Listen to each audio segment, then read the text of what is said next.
ความหักในพันเฮาสั่งเปมาลาดหวานที่ความหักสู้คนเนื้อวันนาบ่ลุกตื่นเต็มตั้งโต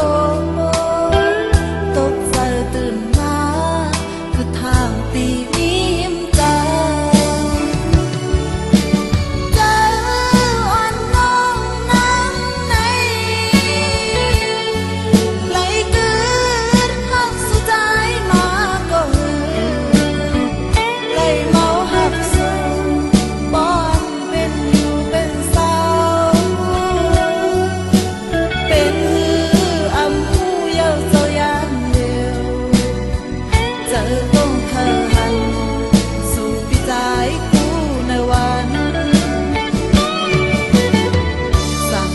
สุดใจ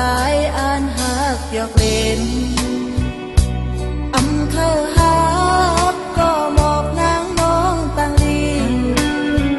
สาวน้องอำว่าบ่หักอ่านเอาใจปีมาเว้ยไปหยอกนางน้องเมาลา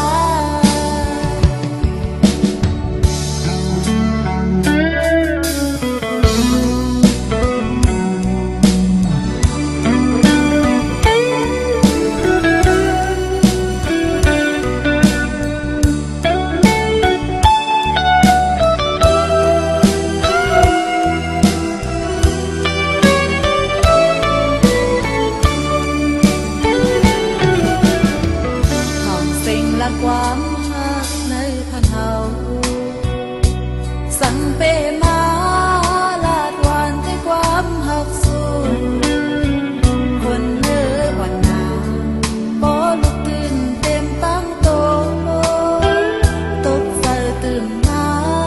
คือทางปีนี้ยิ้มใจเ